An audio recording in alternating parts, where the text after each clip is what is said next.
Welcome to Board Games Anonymous, the podcast about board gamers and the insane fun we have at the table together. This is Chris. This is Anthony. And this is Jason. Hey, who let you in here? I'm here. We're social distancing. I'm quarantined. I'm going crazy. I need connection.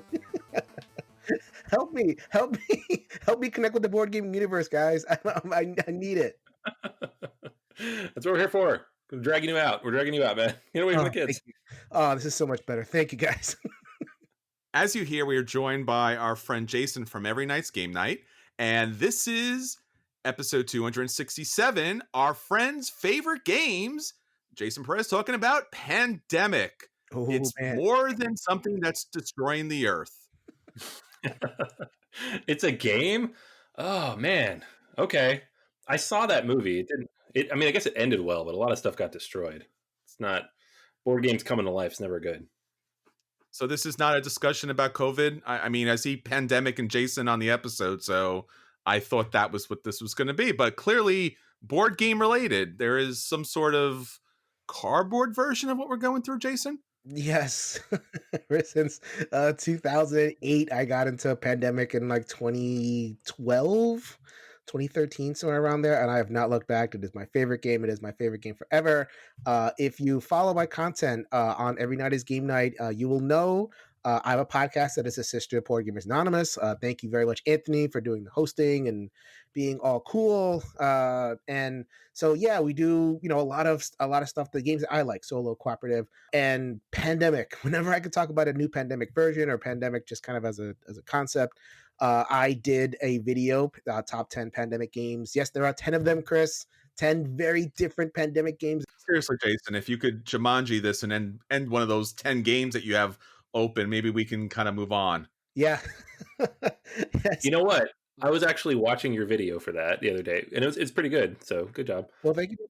But the Rising Tide one, I didn't realize that one of the guy who kind of jumped in as the co-designer and like the special editions where they had the co-designers is one of the Splotter guys. Yes. So now I have to get that. So look what you've done, man. You made me buy another Pandemic game. I don't need more Pandemic games. Yeah, so I did a video for the One Stop Co-op Shop, which is a YouTube channel covering co-op games, top 10 Pandemic games. I did it in response to what was going on. I noticed that there were a lot of more people playing Pandemic nowadays for obvious reasons, and we're going to discuss why in our major discussion topic episode. But I jumped on and made the video to kind of answer people's questions about like, okay, which ones are good? How do they play? So I was like, okay, I need to do video. And I haven't done video before, and I think it came out good for my, initial voyage, and we'll see what happens. But yeah, I'm making a lot of content. I've re-fired up the podcast. We're doing weekly episodes of Every Night is Game Night. And Pandemic, the game. We're not going to talk about COVID here, just in terms of why this thing is happening now, is kind of putting that game into the forefront. And if you're not playing it, the sales are telling us that Pandemic is much more popular than it has been. Yeah, 100%. Yeah, and like you're saying, feel like we probably all three of us talk about what's happening in the world all day long. We're talking about board games today, and we're happen to be talking about a board game that somewhat tangentially relates to what's happening in the world right now. So I find that fascinating personally. We'll get to why and all that later, but I thought it'd be a pretty fun conversation. All things considered, with what's going on out there. Yeah, at the very least, if you have a takeaway from the whole thing, play Pandemic. Don't go out in the pandemic. Yes, stay inside. Use the game Pandemic to keep away from the actual pandemic that is happening. Yes. All right, Anthony. So we have a lot of other stuff that's going on with the podcast. You have a little bit of a tournament that's going to be starting up? Yeah. We got a few different things to talk about, actually. First thing I wanted to mention is we did have a winner for our March Gamer Madness contest. We finished that up last week. Mike was the closest. He picked Gloomhaven to come out on top, and got more of the other picks right as well. So Mike has actually been very generous and has decided to donate his prize to charity. So we'll announce in a future episode like where that's going to go. I'm probably going to be doing some additional work on our end as well. So thank you, Mike. Fantastic. Appreciate you and everybody else who participated, all your generosity as well, especially in this time of need. Because of that, and because I like giving stuff away, and we didn't necessarily give a game away through that contest, definitely doing some good work there, though. I figured, why not have a board game tournament? And what better way to do that than online where you can't see anybody? So we are all, of course, in our homes right now. And there are tools online. I've been doing a lot of this online play. Personally, I've used most of them at this point in the last 2 weeks. Yukata, Tabletop Simulator, Tabletopia, Board Game Core, Sloth Ninja.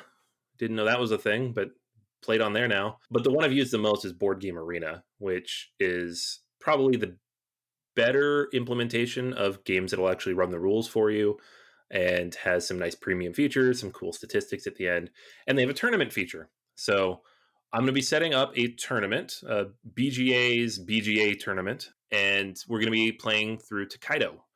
The way it's going to work is starting on April 8th, we're going to have everybody pair off. We're aiming for 16 people in the tournament. So I'll be putting up links this week so you can register. You don't have to be a paid user on Board Game Arena, but it does help because of their like user bandwidth issues right now with everybody being at home. And yeah, you'll be able to hop in there, and whoever wins the overall tournament will win a game. So if you're interested, feel free to hop on. We're not going to be doing these live because I think it's just too hard to coordinate everybody, but we will have asynchronous play and will be requiring a fair number of moves every day. So you'll need to be at your computer throughout the day to be able to take your turn. But it's Tokaido, so it's nice, it's relaxing, it's soothing. It's not what's happening right now in the world. So specifically chose a game that'd be relatively light and easy, but also just relaxing and nice. So if you are interested in that, hop on. It's really easy to sign up, and I'll make sure the link is all the places you need it to be. So yeah, looking forward to this. If it goes well, we'll probably do another one afterwards. All right, so that's what's going on with BGA. Anthony, let's get into what's going on with our listeners. What's our question of the week? All right, question of the week this week. How is everybody coping with the extended alone time? So specifically being alone, not being able to go out and engage with people. We asked everybody how they're playing games online a couple weeks ago, and I just listed off a whole bunch of them. If you are a member of the BGA Slack, you can find a bunch of stuff there. Like, we're trying to gather and coordinate with people. I'm actually playing a couple of games right now with listeners online. But Like right now, as we speak, is that what you're talking about? Like the turn-based thing? yeah. So at this very second, while I'm talking to you guys, I'm also taking turns in 3 different games. I'm not winning any of them. You can. That's a thing that people do. Yeah, no, not me. No. They are all asynchronous. I just it's probably too many games I have going on right now, but it's fun. It's just fun to engage with people and hop in and take a turn, say hi, keep those things top of mind. But of course, people aren't just playing board games online because a lot of us are now working remotely, working from home. That's a lot of time in front of a computer screen, and board games were supposed to be an escape from that. So I was asking everybody, what hobbies or activities are you using to manage your time inside right now? So anything you're revisiting after a long time, that kind of stuff. Gary mentioned Counter-Strike Go with a friend who's equally locked down. His wife has compiled a list of woodworking projects to be completed. So getting to work in his spare time now. Scott mentions he's working on a board game design that's been percolating for a while, doing some chores, just trying to keep up with everything. Eric says he's been taking additional bike rides, working on the house, catching up on his reading. His wife is learning the banjo. So there you go. I guess what we learned from this is people's wives and partners are doing much more than us, the board gamers, in terms of expanding their horizons. Martin says he's playing a lot of video games he hasn't touched in a long time and reconnecting with people he just hadn't seen since he moved. Michael is making everybody jealous by talking about how nice the weather is in Phoenix, so he's been gardening. And we had a couple people mention like setting up home gyms and trying to get some more exercise done at home. I personally, not a lot of these things. I've been trying to read more because that's just the thing I'm bad at. We have And kids, dude. Does anybody out there have kids? And can anybody say, I'm spending more time with my kids and it's driving me crazy? yeah, I know it's hard because you know what? Yeah, exactly. I'm not going to sugarcoat that. We don't have to. There's 2 of us on here. It's too hard.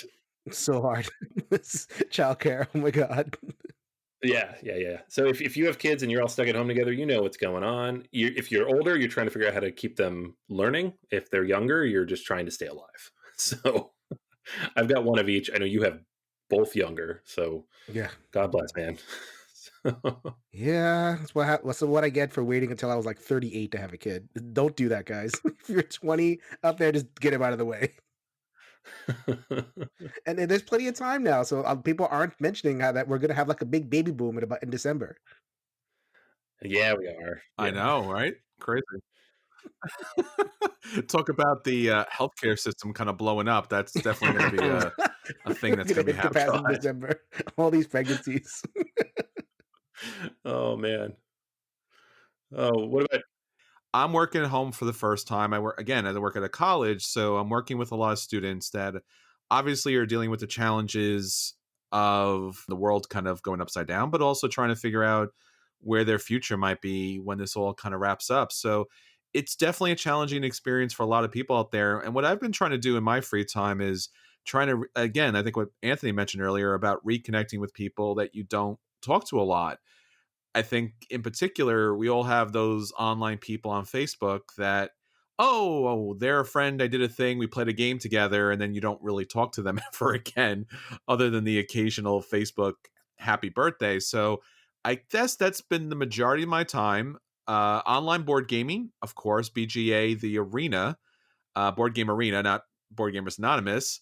But one day we'll kind of co-op on that situation. But yeah, so some gaming on there, and I'm planning to just go through my collection a bit. I think that's always part of the fun, just to see what you have there and reorganize for the fun of it. So I guess that's been about what I've been up to. All right, so that's everything from our listeners. Let's get on to our feature review. So for our feature review this week, we are diving deep into one of our friends' favorite games. This week, Pandemic with Jason. So Jason, you are the pandemic guru of gurus, so to speak. Why don't you tell us a little bit about Pandemic for those two or three people out there who haven't played Pandemic? It's way more than you think. I mean, it's funny because I'll teach. I love cooperative games. Love cooperative games. You listen to every night's game night, you are going to get a ton of cooperative game coverage. And I there's a lot of cooperative games that take the basic pandemic concepts. It maybe if not like the game itself, but like the concepts of you have a board, you have meeple, they go from space to space and you do things. There's many games like that. So then every once in a while, I'll take one of those games like a Horrified or a Burgle Brothers, and I'll take that to a game place and I'll teach it and I'll be like, okay, this game is a lot like Pandemic, but it's different in these ways. And you'd be really surprised at the amount of people that go, I haven't played Pandemic. What Pandemic? And a little part of me dies inside. because it's not even really like a just a game anymore. It's like a system, right? It's a Yes. mechanic. Yeah. Yeah. And so so I mean, it's to that level where it's like there's no other game in the world where it's like I haven't played it. Either I die inside, or like if I see it, I'm like, let's say I'm in a game place, I just rip it off the shelf. Like, okay, forget what I said. We're playing Pandemic right now. That's just the move that I do.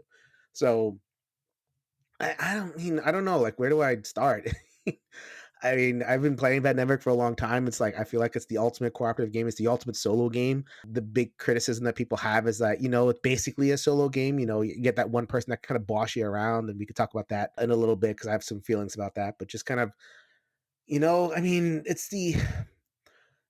I love it because it is pure cooperation, right? And there isn't this these barriers like a lot of times that people put in these kind of artificial barriers to make it quote unquote a game or to kind of accomplish a thing. It's like no, in Pandemic this game is hard, and the table, if everybody's kind of working together, has to cooperate, has to have that kind of like above the table.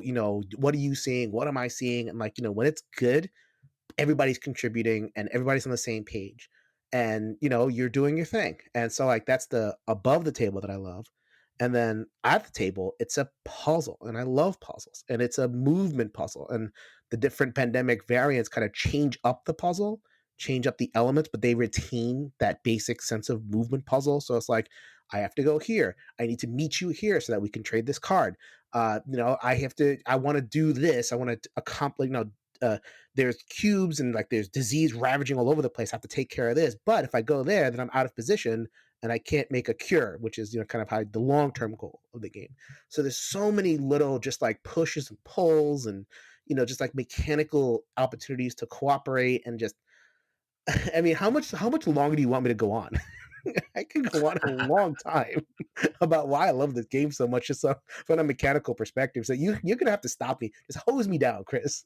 Well, as you mentioned, Jason, and I think Anthony also talked about this too. Pandemic is a very big game. It's been out there a lot, and there's been a lot of iterations of it. And as Anthony mentioned, there's also a way that Pandemic is more than a game. It's been a mechanic, and it's been further refined and perfected, if, in my mind, as far as Defenders of the Realm. But we don't have to talk about it in this episode.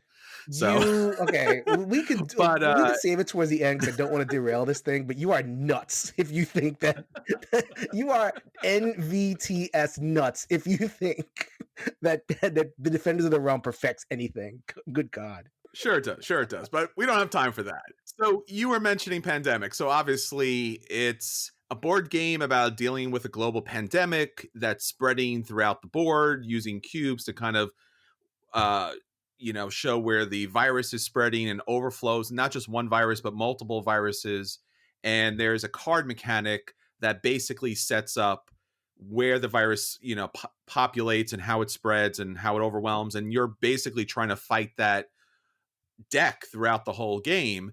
And as you mentioned, you're doing it as a co-op, so everyone has a special role, and that special role allows them to do different things and gives them like a one special power. But only by cooperating with all the different special powers can you reduce, and basically everything that's going on right now, you're kind of reducing the virus down to a way that's it's manageable, and then hopefully curing the virus. But that's just Pandemic, the board game. Now you're claiming that there's more versions of this, which all I know again is that there's one perfect version. But go ahead and tell us about these other so-called inferior They versions, are Jason. not inferior versions. I enjoy 8 of those versions greatly. I mentioned this before, but I did make a top 10 pandemic games video for the One Stop Co-op Shop. So they're fully on display. So like you can have there's one that's based on the Cthulhu mythos, because whatever, Cthulhu just gets itself all over the place. And for a while there, they were making historical versions that were coordinated with the Pandemic World Championships. So then they'd have like a world championship in whatever country, and they would make a pandemic game to kind of commemorate that. So Pandemic in Spain was a Pandemic Iberia, Pandemic in the Netherlands was Pandemic Rising Tide, etc. I don't know if they're going to continue with that because of sales. I think like if there's any indication, like this year's Pandemic is like Pandemic Hot Zone, which is basically stripped down half-hour family friendly Pandemic. So I have a feeling that that's what we're going to get in terms of like different versions kind of moving forward, just more sales. But yeah, I mean, they like I was saying before, like each pandemic is a movement puzzle. Like how do I uh, you know, go between the short term and the long term? There's a crisis in front of me, and I need to move my pawn to take care of that, or I have to keep in mind the larger goal. So, like if you're in Rising Tide, you're building dikes so that you can kind of beat back the water, and if you're in Fall of Rome, you are making treaties or alliances with the barbarians. The disease cubes are barbarians, and they're kind of invading Rome, and they have this movement thing to them. So, like how do I defeat barbarians like right there in front of me, or do I try to build up cards so I can kind of quote unquote make alliance with them? So that short term, long term, I don't it plays out differently every single time, but at least you get that core tension, which is what unites all the games. And I mean, I whatever they decide to come up with, I'm there. And we haven't even mentioned Legacy. So you guys have talked about Legacy on BGA before. I think it's no question that Pandemic Legacy Season 1 is probably the best version of Legacy. Like a lot of other games have tried it, and a lot of them have kind of fallen on their face. I think Pandemic Legacy did it the best. I don't know what you guys think. I agree. Yeah. I mean, I feel like I've played almost every Legacy that's out there at this point, except maybe Betrayal, but I'm not a Betrayal fan. And from what I've been told, if you're not a Betrayal fan, there's no point. Right. So I haven't really bothered with that, but I've played through all of the originals, or at least part of them. I played through Queensdale. I played through Charterstone. I played through part of Seafall. I guess I Part haven't of played Seafall. That's like yeah, everything. there's no reason to finish that. The Pandemic Legacy, Pandemic Legacy Season 1 was just like astoundingly good. It was such a good formula, and it was the game that made me realize that the only real way to do legacy anything successfully, in my opinion anyways, is to take a base formula that's very sound and has been around and been tested, like a Pandemic, Mhm. um, or like a Risk, or I guess like a Clank, although I haven't played that one yet, and It's build okay. on that. Clank Like Legacy is iterate. okay. It's yeah. So that's what I've It's heard. It's not a bad it's one. it's it's Clank. It's like it's Clank with like a little tiny wrinkles over and over again, and that's what Legacy. Okay, so Legacy could go wrong both ways. Like it could either just be a bunch of games that are the same, it's just strung together, and that's not. I'm not excited about that. Or it's this kind of like overwrought thing that tries to do too much, which is the Seafall thing, where it's like there was just too much going on. These games are too long. Pandemic Legacy gave you that middle. It hit that nice sweet spot where it's like simple games. Like Pandemic is simple. Like I mean, you could teach it in very short order, and any game will get it. And then they were able to kind of layer on top of it enough to kind of keep things interesting, kind of that propulsive narrative. Okay, we're going to add this piece now, and it fits into the narrative this way, but you're still doing kind of the same basic things. They were able to kind of like hit that sweet spot. Pandemic's Legacy Season 2, I liked it, but it wasn't as popular because I don't think for a lot of people it kind of went towards that more complicated than I want in a way. So I'm eager to see if they kind of pull it back for Season 3 and give us a little bit more of that core experience. Yeah, that's coming this year, right? I mean, I don't know what's coming this year. Well, it was supposed to come this year, right? It is manufacturer ready at this point. So we'll Yeah, see what actually happens with it. I wonder, in fact, actually, if it's going to be delayed because of the yeah, pandemic, not just because of the production issues, but it might be a Yeah. sensitivity situation. And I guess that gets yeah, to I mean, well, I'm glad you mentioned that because it gets to like that question that you initially asked when you wanted me to come on was like, why are people playing this now? And you can go kind of two ways with that. Like, I mean, so I posted my video and there was a comment, and I think that I posted a video and I got a lot of thumbs down early. I was like, what? mm, Oh no! And it kind of it's like okay, so when I posted it, like when I first made the video, it was at this kind of in between point in the COVID outbreak where like it was a thing and it was in Washington and it was in like these other areas, but it wasn't like hitting the world yet. It wasn't hitting in America. It wasn't all over the place. It was like in the news, but not in your life. So I think at that point, at that very narrow point, people were like, I saw these think pieces, like you mentioned, or you linked that the Times article that Matt Leacock wrote, and then there's like a bunch of other features and like Fox and Recode and all these other different places talking about Pandemic, the game. And people were like, okay, we're gonna play this because it's in the news, but it's not affecting our lives, so like it's safe to play. Now you get all this like backlash. Now it's like I don't want to play Pandemic. I don't want to play Contain. It's too real. I just want to play like something really, insane and nuts, like Arkham Horror or whatever. I know that's fake. Like Pandemic feels too real to be comfortable playing. So I think now I'm experiencing with some gamers this backlash that like I don't want to be reminded of what's going on now. I thought it'd be a good chance at one point because I have Pandemic Legacy Season 2, and my wife and I never got around to it. I'm like, oh, that's a good thing. We had a lot of fun with the point. I'm like, I just can't. We just don't want to. Like, I don't want to think about it. It's in the news all the time. I have to write about it for work. The kids asking questions. I was like, I'm one of those people who's that's the last thing I want to do and think about. And it's Matt Leacock's argument. If you read that op-ed he did in the New York Times, which is really good, you should read it. Right.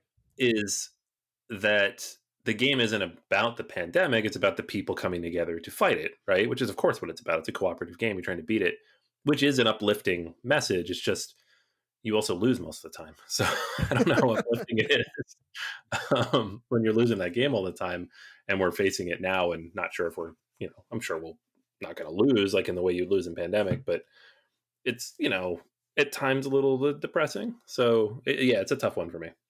Yeah, and just like being in that headspace, being in the world of trying, I'm in a diseased world, and like I got this before the whole because I don't know what a pandemic is. I don't even watch those movies, but the whole mechanism of like okay, you're here, you think you know where the disease is going, and then you hit the epidemic card and you pull a card from the bottom of the deck, and oh my god, I didn't know Kinshasa had all this disease now. Where'd that come from? And it actually kind of mirrors what happens what happened now. It's like, okay, we it was in China. It's like, whoa, how did it go to Iran? What? Where did that, Washington now? How did that happen? And it's like it now realizing, like, because pandemic is kind of abstract. Like, if you don't really have, it doesn't have to be about disease. They've taken that and like ported it over to like all these themes and all these different versions of it. Defenders of the Realm is another version of pandemic that has nothing to do with, but it's the same basic thing. But because it has that theme and it's huge, surprisingly close to how things are happening in real life, I think people are starting to get really skittish and they kind of don't want to hear it. And I get that. And I don't want to like, I want to definitely kind of acknowledge that. But at the same time, I can totally see what Malikak is saying, where it's like, I do feel empowered. Like I'm a mental health worker and I'm not in the front lines, but I'm helping the front lines. And I feel really empowered by that in my real life. I really feel really empowered that I'm helping nurses and I'm helping um delivery people who are like going to people's homes and helping out. I'm helping, even insurance, like medical insurance people, like, and they're like the lowest form of life to me because I hate medical insurance. Medicare for all, baby, woo. Normally, so I'll say that normally it's like, okay, these are people that I wrestle with, but like nowadays it's really important that people kind of get clarity on what they can afford, and how can they go. So I'm like, I'm talking to these people and helping them through, and I feel really good about that, and even though that's like a positive way for me to engage with what's going on, and I guess I get that feeling in the game. I get that feeling that like there is something going on, and I'm not like a victim of it. Like I'm in it, but I'm not of it, and there are things that I can do to make it better, and I really resonate with that, and I think like more than ever, I really appreciate what pandemic is like. That the world that it opens up to do, but I totally get Anthony's point that like that's not something I want. So I mean, that's kind of, I don't know. I guess me and you have to kind of agree to disagree. I mean, you go ahead and you farm your cows or you do whatever you're doing. uh, Yeah, I mean, I've always been like that though. Like it was the same thing like after the last election, and on Netflix the number one show was The West Wing because everybody wanted to like go back to this idyllic fantasy version of politics that doesn't really exist anymore. And my brain, like, just a conversation my wife and I had is like, it's the opposite. I don't want none of that. I don't want to think about it. I don't want to deal with it outside of like what I already have to deal with. And it's kind of the same right now with everything because it's just too much. But I also understand and absolutely respect that other people cope in different ways. And if that is useful and helpful and makes you feel empowered, that's awesome, which is kind of what I wanted to have you on, because I feel like a lot of people do feel that way, and I don't want it just to be all negativity out there of like, oh, you're being insensitive by playing this game even though it has no impact on me at all. So mhm. it's good. Like if it makes you feel better about the situation, then absolutely do it. There's nothing wrong with it. Yeah, and for people who don't get that, how could this game make you feel better? It's in the news. Like, what's a game? A game is a low stakes representation of something, of some kind of contest, some kind of challenge. So you're entering that magic circle, and the rules are different. The rules of life are one thing, and the rules of the game are another. And when the rules of life get overwhelming for any reason, it could be this thing that's going on, but it could be all sorts of things. Like, your job sucks, or you have all this debt, or you have all this upsetness in your family unit, or whatever. You can enter that magic circle, and the rules are okay, and you are okay, and you can just you section yourself off, and like and if you can do that in this particular space, it almost kind of empowering, where it's like, okay, I know I'm in an alternate universe here, and in this universe, this thing that is such a pain in the butt in real life is containable. And I am an active agent helping the situation here. And when the circle breaks, I go back to or maybe I'll just play again, which is what I usually do, or play a different version or something. But but in that circle, I'm protected, and I know the rules, and I can manipulate the rules and be a winner in this game, and that's just really empowering. I think that's awesome. Well, Jason, speaking about the game, you mentioned playing co-op, but obviously you play a lot of games solo. What way would you say, or what would you suggest? I mean, how does this game play best? Uh, I mean, it depends on how you feel about alpha gamer. So I think that I don't think a discussion of pandemic will be complete without discussing alpha gamer. I met that guy. He's a jerk. And if you don't know who that is in your game group, then it's probably you. Yeah. Okay, so you asked, is it better solo or co-op? So the reason, a huge reason why this people don't like this game co-op is because it's pretty much open information. Like they tell you to hide your cards, but no, you're not going to hide your cards. People are going to work together and figure it out. And in Legacy, they don't tell you to hide your cards. Everybody, it's all public and open. So it is prone for one person who is the better puzzle solver or like the more experienced gamer is prone to them just telling you what to do. Like they will see it before you do. They're like, okay, you know, so let's say you're kind of one of the roles and you're kind of like doing something according to your role, and they'll say, oh, you forgot about this about your role. You should do that, because it takes more advantage of what you can do, and you could go over here, but if it was, and then you go into that whole scenario where like people just kind of co-opt your turn. And Pandemic is very, very prone to that because it's open information, because of all sorts of stuff. And it almost like, and then I'll see, and this happens a lot where people even do the faux pas of like moving your pawn for you, which is like an act of war for a lot of people. It's like, Not no, no, okay. no, don't do that. So Matt Leacock knows.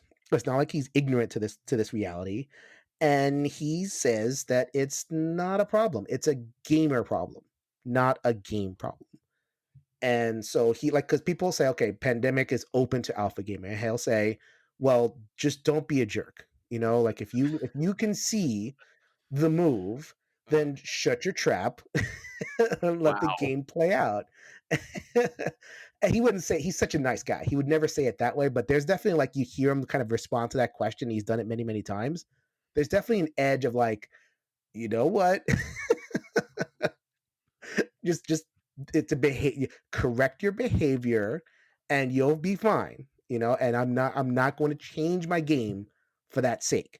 So there's a lot of games that really do try to mitigate alpha gamer by adding a timer or adding a little bit of information, or like in Spirit Island is make it so complicated that you don't have the brain space to alpha game anybody, which I think is brilliant. It's my favorite solution. Yeah.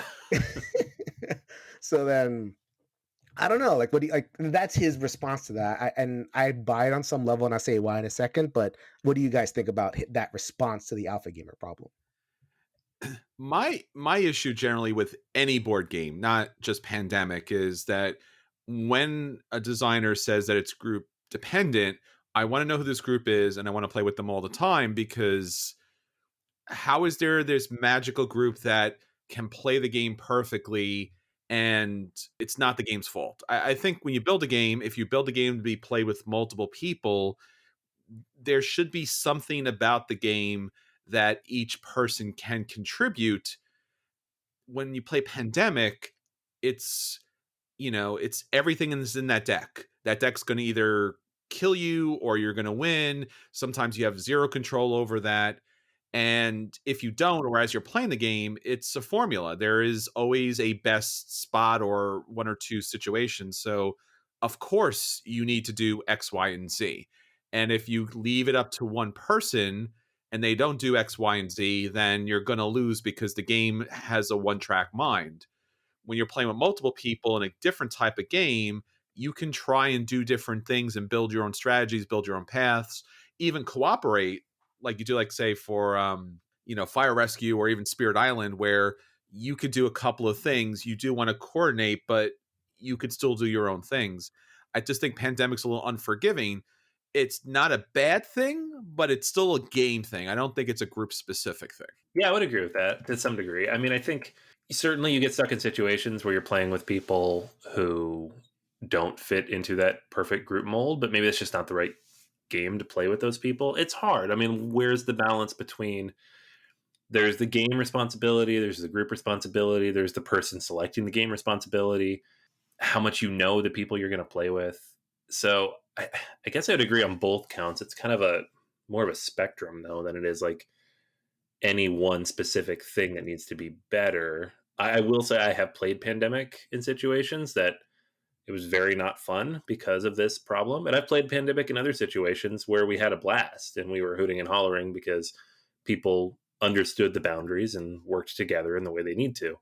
I think the best games I've had of like the lighter co-ops like Pandemic tend to be like two players where it like you're not gonna have as much alpha there. I feel like, I mean, you certainly could, but just you're playing as a pair, right? You're having a conversation and making a decision versus one person taking over a group. I feel like it happens more in that like four player dynamic than it does with like two or even Mhm, three.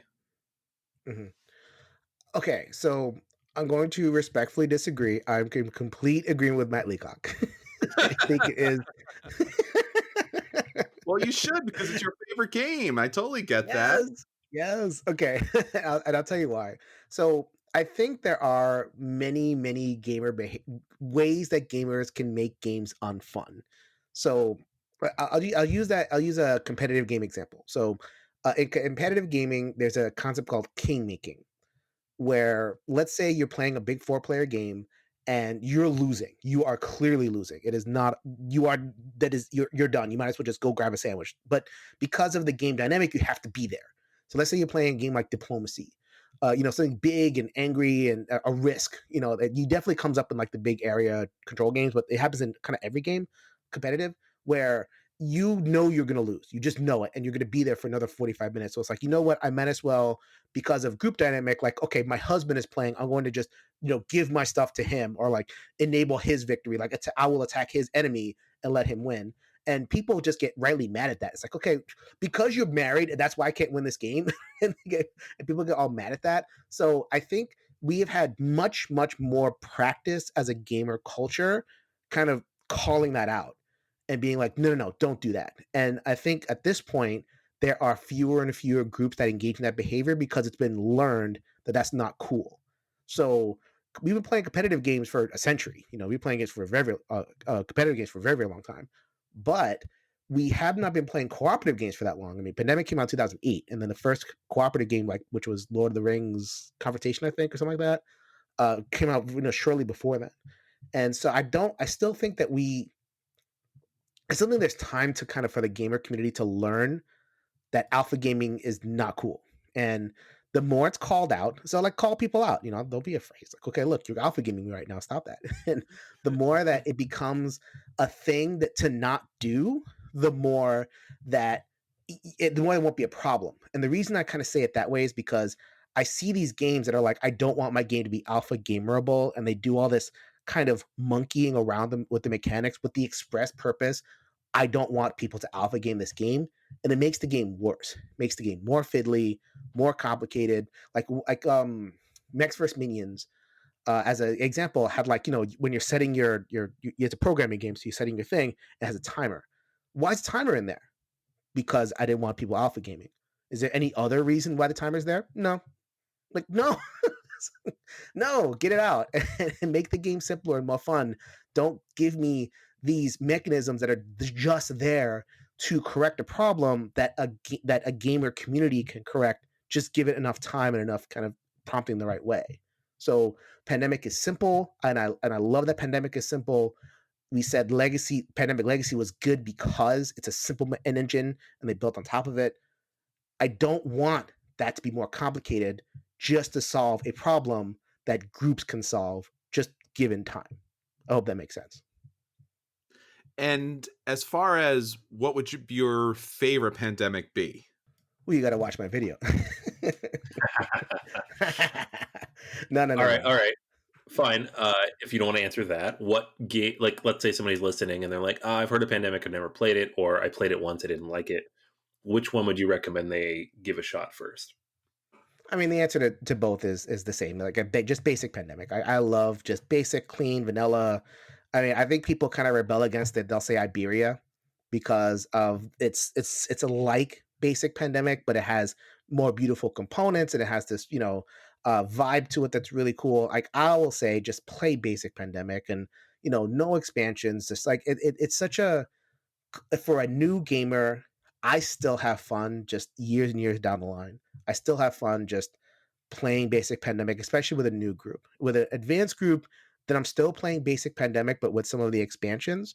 So like with Purple Cubes, which is a fifth disease, or I think my favorite version of Pandemic, like kind of me personally, is the In the Lab expansion, which adds the sideboard, and you can actually, you're doing this kind of pretend mini game where not only you're just like collecting cards, but you're like, mixing cubes together into like these sequences, and it's hard to describe, but I think it's just so much fun.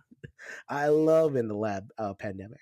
So if you're going to like, if you want that kind of like stepped up version, and it's my favorite version, then I'm gonna go with the In the Lab expansion.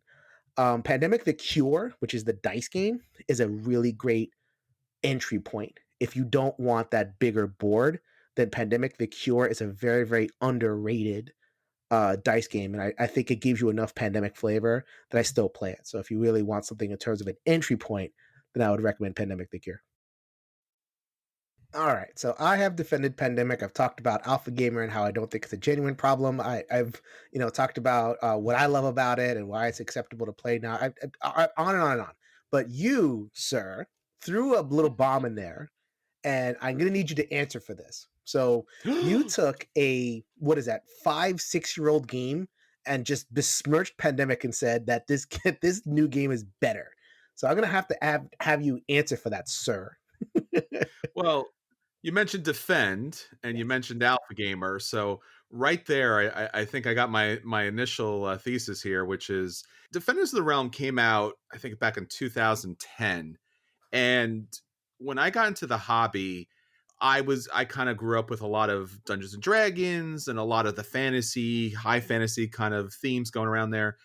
And I was looking for a game that really embodied what a board game could be at its best. And you mentioned a lot of these things already about co-op play and about, working together for a joint theme and obviously, trying to bring out the best in people, but also in the actual game to kind of play that out where we are working together thematically. That's very much part of the game. If you don't cooperate, if you don't coordinate, you don't win.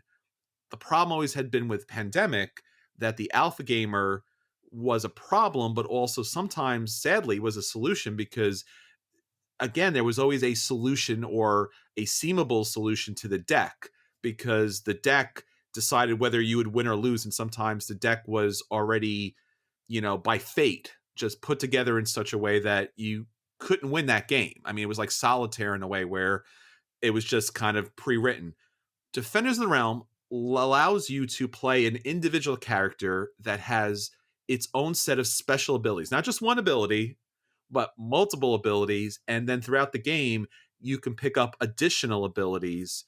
And as you play the game, and as you move around and you defeat this darkness that's spreading like Pandemic, you're able to, almost like level up your character because you have accomplished things individually by taking out bad guys from these different generals. And you have a set of cards that you can play. And then when you play the cards against these different generals, you also have to dice roll. Now, most dice rolling games are kind of somewhat, anticlimactic, because it's just like, oh, it's up to the dice. But here, based upon the cards you play, you get a certain number of dice, and based on what you're fighting, what number you need is different. And that creates a level of excitement and a level of challenge and almost in a good way randomness, because, or chance, so to speak, when you roll the dice, that the deck itself becomes manageable because the dice play a part, your individual character plays more of a part.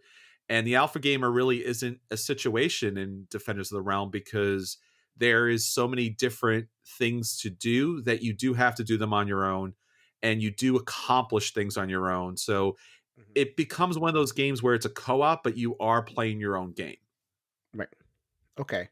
I agree with you. Like, there's a lot there to mitigate Alpha Gamer. And I feel like when I was talking about games put in stuff to mitigate Alpha Gamer and not necessarily to add, I think Defenders of the Sure. Realm kind of is that doing that, because like the dice are in there, and I like dice, so believe me. And there's another pandemic esque game called The Dwarves, which is I think a mostly German release, which is a really good game. It's pandemic with dice and a fantasy game. I'd rather play that than Defense of the Realm, to be honest with you. Defense of the Realm, Mhm. it's long. It's so long. It's so Thank, long. thank goodness you haven't. Thank goodness you avoid sitting down with Anthony to play 18 double X because you do not know long. But Tell imagine him, it. Anthony. Tell him. Tell him about long.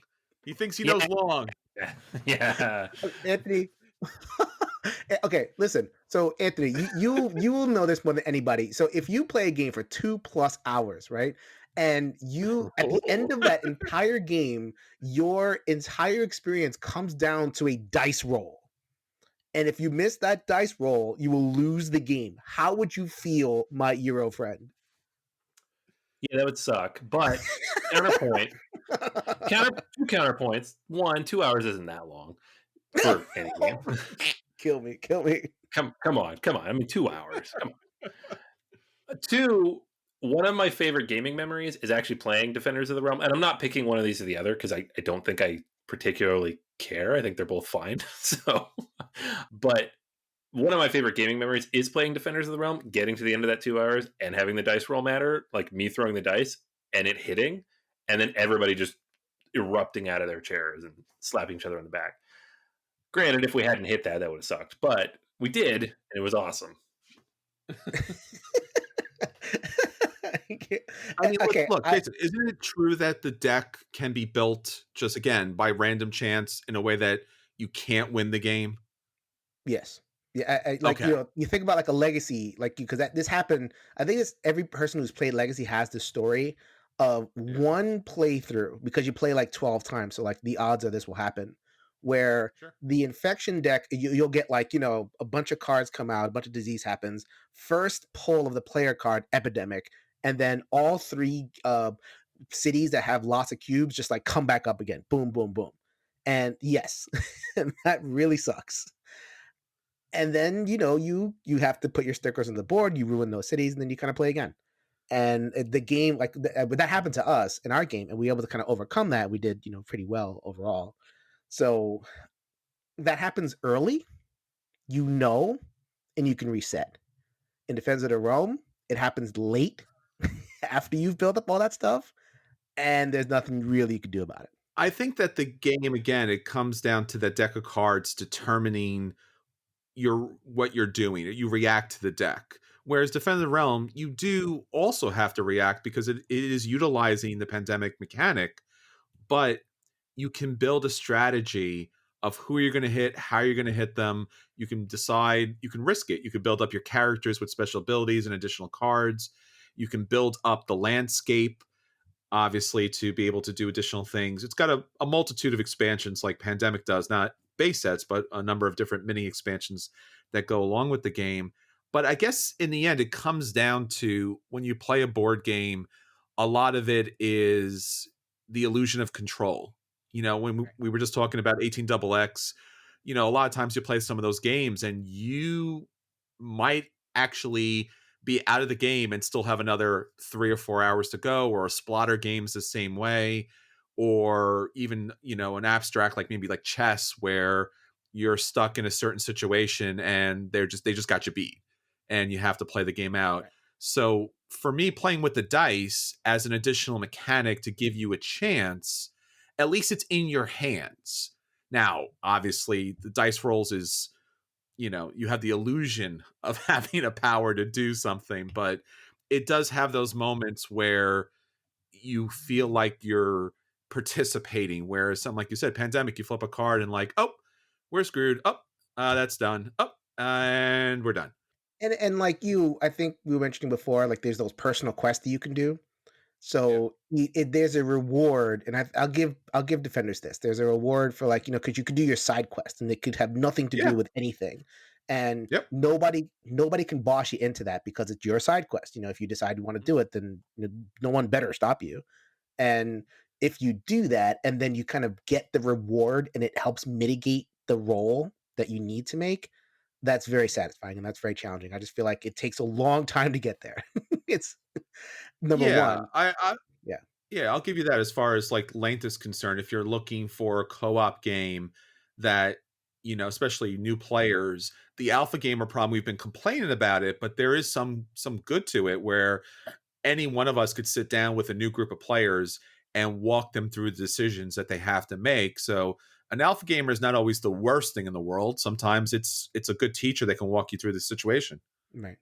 And then one last thing I'll say about Defenders is it's generic as all get out. I mean, you took a fantasy world and you just crapped out a random name generator like Dagger Falls and Raven's Roost. It's like, where am I? And why are there green circles? Why is there a green circle next to a purple circle next to a blue circle? And they're supposed to represent like, okay, enclaves. No, like no rational being would like put their enclaves all over the board interspersed with all the other enclaves. Makes no sense whatsoever. Like it's not Look, if you go, if you know anything about like high fantasy artwork, Larry Elmore. I mean, he's just been known for everything from comic books, video games, magazines, science fiction, novels, probably a lot of stuff. Obviously, one of his biggest claims to fame, obviously, is, all the TSR stuff that he was, instrumental in kind of bringing to life. So, yeah, maybe obviously it's a 10-year-old game. The graphic design is a little out of date. They've been talking about doing a legacy version of this, which would be great, or some sort of upgrade to the board and such. But the artwork and, it's you have the piece of artwork on the board, which then has been sectioned out because they're clearly trying to save money there. And they're like, yeah, here's the picture from the picture. It's not a different picture. So yeah, no, I see the flaws of the game, but again, it's one of those things where it is of its time, it's of a genre, and it's got an artwork that, while it might be quaint by today's standards, it's still classic. I mean, Larry Elmore is to have his artwork in a game is just above and beyond, and especially when it's a throwback to that kind of age. you say classic, I say generic, but I think we have made our points. All right, so that's everything for this week. Until next time, this is Chris, This is Anthony. And this is Jason. and we'll save you a seat at the table.